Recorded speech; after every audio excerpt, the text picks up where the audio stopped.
This is why it's important to know and understand your Hebrewic roots, okay? I'm just going to give you just one little demonstration of a fallacy that has been taught in Christianity, and I've heard it preached, and I probably even preached it myself. I don't remember, but God forgive me if I did.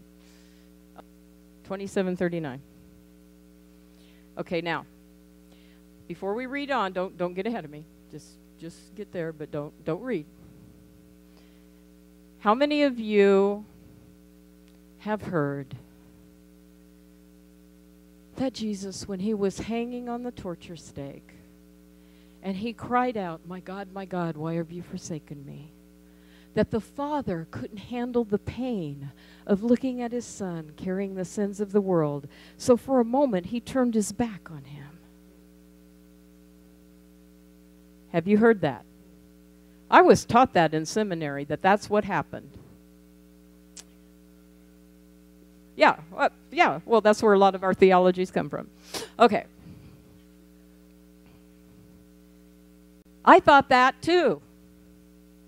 I thought, oh, wow, that's why he felt like the Father left him. But it doesn't line up with truth, and this is what I want to teach you today.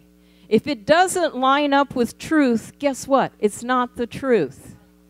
Because God says, I will never leave you. I will never forsake you. And Jesus came to the earth for a purpose, and he knew exactly what he was doing, and he knew exactly why he was there.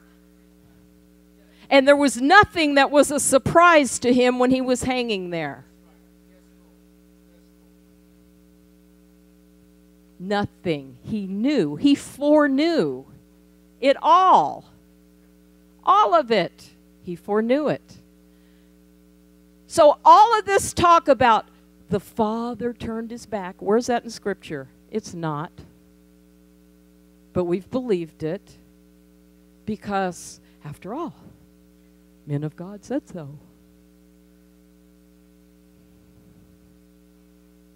Come on. Okay, now, let me read this to you. 39. I'll read it from the New King James up here. And those who passed by blaspheming, wagging their heads, and saying, "You who destroy the temple and build it in 3 days, save yourself. If you are the Son of God, come down from the cross." Likewise, the chief priests also, mocking with the scribes and elders, said, "He saved others, himself he cannot save. If he is the King of Israel, let him come down from the cross, and we will believe him." He trusted God, let him deliver him now, if he will have him. For he said, "I am the Son of God." Even the robbers who were crucified with him reviled him with the same thing. Now from the 6th hour until the 9th hour there was darkness over all the land. About the 9th hour Jesus cried out with the loud voice, "Eli, Eli, lama sabachthani." What a hada.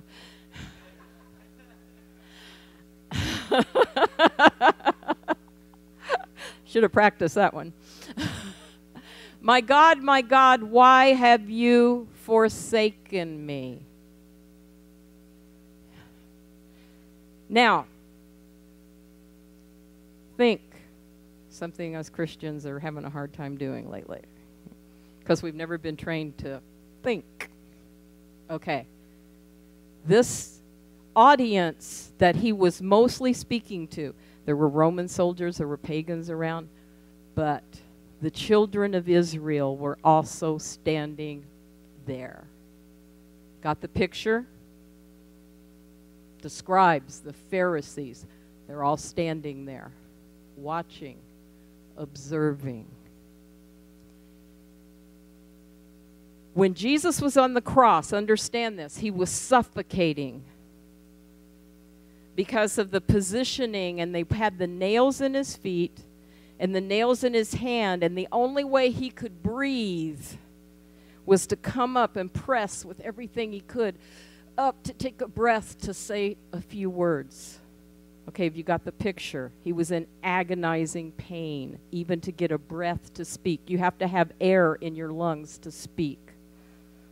Are you picturing this? Let's go over to Psalms 22.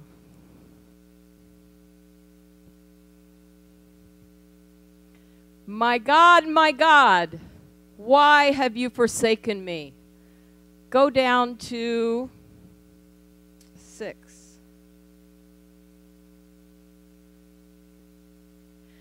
I am a worm and no man, a reproach of men and despised by the people. Go on. All those who see me ridicule me. They shoot out the lip. They shake the head, saying, he trusted the Lord. Let him rescue him. Let him deliver him, since he delights in him. Does this all sound familiar? What Jesus was doing was saying, Psalms 22 is what you're witnessing here.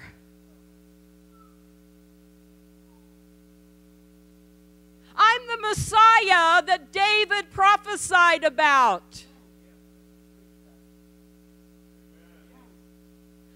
This is what's happening now. He couldn't recite the whole thing. He couldn't say the whole thing. And he couldn't say Psalms 22 because the Psalms weren't numbered. We numbered them several hundred years later. Which is not a bad thing. Now we can find them easier. I'm just saying. He didn't have that luxury. So, with what was in his lungs, he shouted out the first verse. It says in verse 14 and 15, I am poured out like water, and my bones are out of joint. My heart has become like wax. It melts in me. My tongue is stuck to my mouth. Going down to 16, it says, like a lion at my hands and feet. What do a lion? Some translations say they pierced. Here it is. They pierced my hands and my feet. You go further and it says, they divide my garments among themselves, and with my clothing they throw dice. Everything in the 27th chapter of Matthew describing what was happening was foretold in the 22nd Psalm of David. And that's what he was declaring and decreeing is, look, Israel, this is what's happening. I am Messiah.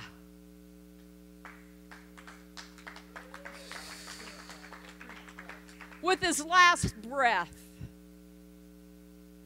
he was making a proclamation.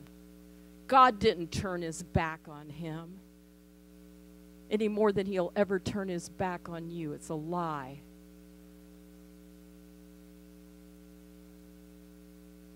See why it's important to know and understand Hebrew? See where it's connecting us to our roots so that we know what he was speaking to them, they immediately understood. How did they understand? How did they know? Let me ask you this. This was asked in that video. I thought it was really good. For God so loved the world. Okay, you know what it means. My God, why have you forsaken me? To a Hebrew, knew that that was the passage of the description of how Messiah would be tormented and sacrificed. Just like if I say to you, for God so loved the world, you immediately know because it's been grilled into you, it's been drilled into you, and you know that because God so loved the world that he gave his only begotten Son. Come on. Those Hebrews standing there that day knew when he said, my God, why have you forsaken me? They're going, oh my gosh. Psalms 22.